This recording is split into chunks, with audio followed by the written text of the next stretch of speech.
भगवत गीता में श्री कृष्ण कहते हैं कि डर का सामना करो। डर से बचने का सिर्फ एक ही तरीका है, उसका सामना किया जाए।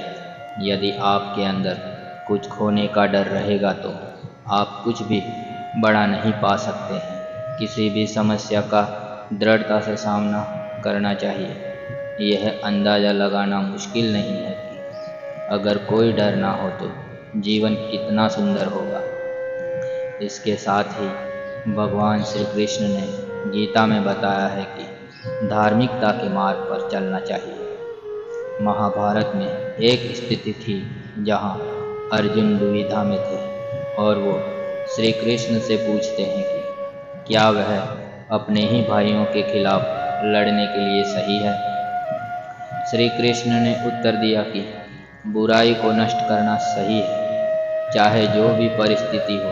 हमेशा धार्मिकता के मार्ग पर चलो, ध्यान करो और अपनी आत्मा से पूछो कि क्या सही है। आपके अंतरात्मा की आवाज़ भगवान की आवाज़ होती है। भगवान की आवाज़ को अंतरात्मा की आवाज़ के रूप में सुना जा सकता है और यह केवल तभी किया जा सकता है जब कुछ समय के लिए शांत मन से ध्यान करते हैं। आगे भगवान श्री कृष्ण बताते हैं कि परिणामों की परवाह नहीं करनी चाहिए, क्योंकि परिणाम हमारे हाथ में नहीं होते।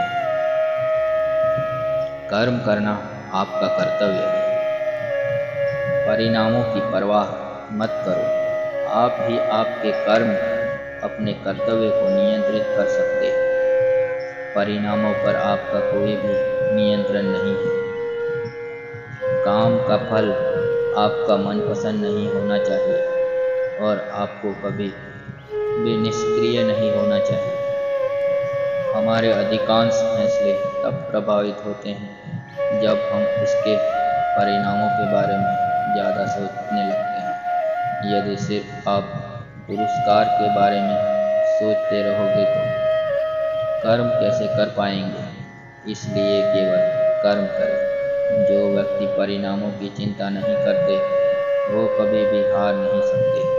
श्री कृष्ण कहते हैं कि कर्म के साथ परिवर्तन के लिए भी तैयार रहें, क्योंकि परिवर्तन संसार का नियम है। उसके लिए तैयार रहें। परिवर्तन ही जिंदगी का सार है, चाहे वह जिंदगी हो या कुछ और। परिवर्तन के लिए हमेशा तैयार रहना चाहिए। यदि आप इसके लिए तैयार नहीं होते तो आप कभी भी आगे नहीं बढ़ सकते। इसलिए परिवर्तन जरूरी है। अपने दिमाग को विचारशील बनाइए और मार्ग में आने वाली बाधाओं का सामना कीजिए।